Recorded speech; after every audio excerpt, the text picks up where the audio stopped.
রাতের আধারে এভাবে যুদ্ধযান ও ট্যাঙ্ক যাচ্ছে, আর সেগুলি দেখে প্রত্যক্ষদর্শীদের বলতে শোনা যায় বাংলাদেশের জন্য রেডি হচ্ছে। সামাজিক মাধ্যমে সম্প্রতি ছড়িয়ে পড়া এমন ভিডিও দেখে সহজেই বোঝা যাচ্ছে বাংলাদেশ ইস্যুতে কতটা পেরেশান ভারত।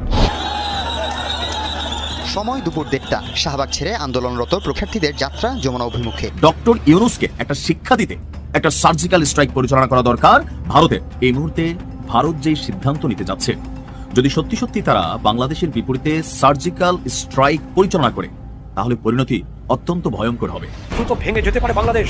রংপুর, সিলেট এবং পার্বত্য চট্টগ্রাম নিয়ে ঢাকার আতঙ্ক ক্রমশ বাড়ছে কেন? শেখ হাসিনা তার অভিজ্ঞতা দিয়েই বিদেশে বসে বা বিদেশে নির্বাসিত থেকেও একের পর এক চাল দিয়ে যাচ্ছেন, এবং সেই চাল মোকাবেলা করতে হচ্ছে ইউনূস, বিএনপি, জামায়াত। আসসালামু আলাইকুম দর্শক, এই মুহূর্তে একটি গুরুত্বপূর্ণ নিউজ সোশ্যাল মিডিয়ায় ব্যাপকভাবে ভাইরাল হয়েছে। চলুন আমরা সেই গুরুত্বপূর্ণ নিউজটি দেখে আসি। ক্ষমতায় যাওয়া নয় বা ক্ষমতার খেলা নয়, রাজনীতি মানে রাজপথ থেকে শুরু করে ক্ষমতার অন্দরে নানা ধরনের কৌশল, অদল বদল এবং ন্যারেটিভ তৈরি করা। 2024 সালের আগস্টে সন্ত্রাসী কায়দায় শেখ হাসিনাকে ক্ষমতাচ্যুত করে রাষ্ট্র ক্ষমতা দখলের পর বাংলাদেশ সম্পূর্ণভাবে রাজনীতি শূন্য হয়ে পড়ে। দীর্ঘ প্রায় 1 বছর এই শূন্যতায় ক্ষমতার চর্চা করে বিএনপি এবং জামাত।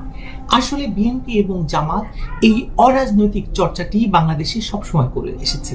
এটাই তাদের রাজনীতি, তাদেরকে ক্ষমতায় বসিয়ে দিতে হয়। তারা কখনো নির্বাচনের মাধ্যমে এবং জয়ের নিশ্চয়তা না পেলে তারা নির্বাচনে যায় না। এটি আগেও দেখেছি, এখনো হচ্ছে।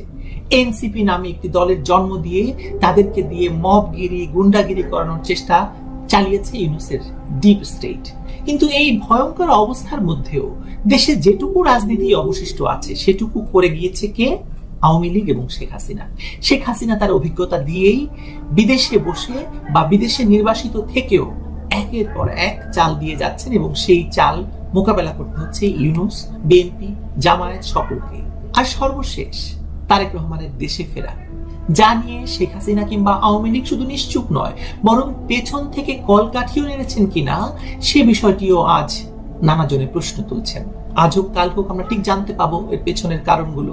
যাকে আমরা কখনো কথা বলতে দেখিনি, দেশের ভেতরকার রাজনীতিতে কোনো অবদান যার নেই, দীর্ঘ 17 বছর যিনি লন্ডন থেকে ছোট্ট একটি রুম আর ভিডিও ক্যামেরার মধ্যে দিয়ে রাজনীতির মাঠে ছিলেন বলে রাজনীতিতে ছিলেন, তাকে এনে ফেলে দেওয়া হচ্ছে ক্ষমতার একেবারে কেন্দ্রবিন্দুতে। I have a plan for the people of my country, for my country. বাংলাদেশের জন্য রেডি হচ্ছে। রাতের আধারে এভাবে যুদ্ধযান ও ট্যাঙ্ক যাচ্ছে, আর সেগুলি দেখে প্রত্যক্ষদর্শীদের বলতে শোনা যায় বাংলাদেশের জন্য রেডি হচ্ছে। সামাজিক মাধ্যমে সম্প্রতি ছড়িয়ে পড়া এমন ভিডিও দেখে সহজেই বোঝা যাচ্ছে বাংলাদেশ ইস্যুতে কতটা পেরেশান ভারত। বাংলাদেশের জন্য রেডি হচ্ছে। ছাত্র জনতার অভ্যুত্থানে ফ্যাসিস্ট শেখ হাসিনা এবং তার সরকারের শীর্ষ নেতারা ভারতে পালিয়ে যাওয়ার পর থেকে বাংলাদেশে দাবি উঠতে থাকে তাদেরকে ফিরিয়ে আনার। বাংলাদেশ থেকে পালিয়ে যাওয়া ব্যক্তিদের ঠিকানা ভারতে হয় সংক্ষুব্ধ ছাত্র জনতা ও জুলাই বিপ্লবীরা। उस्मान हादी की शहादत ने बांग्लादेश को खामोश नहीं किया, उसने बांग्लादेश को झंझोड़ दिया। সম্প্রতি আধিপত্যবাদ বিরোধী আন্দোলনের বলিষ্ঠ কণ্ঠস্বর শরীফ ওসমান হাদিকে হত্যার পর ভারতের বিরুদ্ধে আরো বেশি সংক্ষুব্ধ বাংলাদেশ। ভারতে বাংলাদেশি দূতাবাস আক্রান্ত হওয়া এবং রাষ্ট্রদূতকে তলবের জের ধরে বাংলাদেশে ভারতীয় দূতাবাস অভিমুখে বিক্ষোভ করে জুলাই বিপ্লবীরা। গত বছরেই কিন্তু তারা আমাদের আগরতলার যে হাইকমিশনার, বাংলাদেশ হাইকমিশন, সেখানে তারা আক্রমণ করেছে, ভাঙচুর করেছে, লুটতরাজ করেছে, কিন্তু তার কিন্তু এখনো পর্যন্ত কোনো শুরু হয় নাই। এমন অবস্থায় গণমাধ্যমের বরাতে অনেকটা যুদ্ধ প্রস্তুতি নেওয়ার খবর পাওয়া গেছে ভারতের। प्रधानमंत्री मोदी जी, अगर आप बांग्लादेश पर आक्रमण नहीं कर सकते तो प्रधानमंत्री के पद को छोड़ दीजिए। हम धर्म सैनिक अपने धर्म युद्ध से बांग्लादेश को वापस अखंड भारत का हिस्सा बनाएंगे।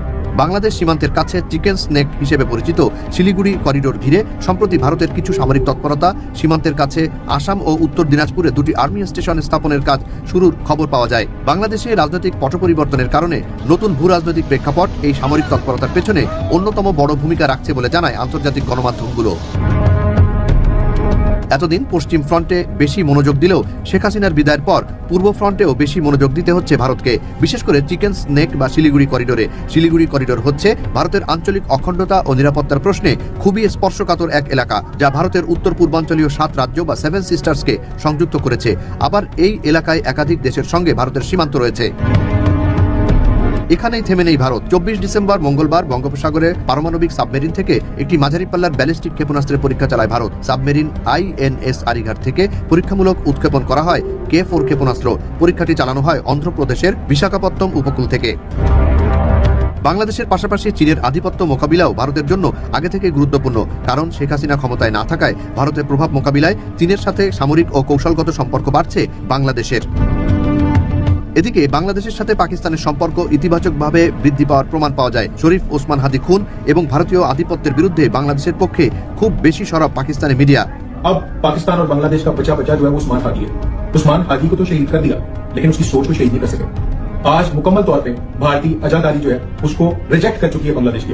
ভারতের হুমকি ধামকির জবাবে দেশটির প্রধানমন্ত্রী শেহবাজ শরীফের দল পাকিস্তান মুসলিম লীগের যুব শাখার নেতা কামরান সাইদ তো সরাসরি ভারতকে হুমকি দিয়ে বসেন। তিনি বলেন, বাংলাদেশের উপর যে কোনো আক্রমণের ক্ষেত্রে ভারতকে সর্বশক্তি দিয়ে জবাব দেবে পাকিস্তান সেনাবাহিনী এবং তাদের ক্ষেপণাস্ত্রগুলো। ब्राह्मण साम्राज्य को बड़ा एक क्लियर मैसेज देना चाहता हूं कि अगर अब किसी ने मेरी निगाह उठा के बांग्लादेश की तरफ देखा ना, तो पाकिस्तानी अवाम, पाकिस्तानी अफवाज और हमारे मिसाइल।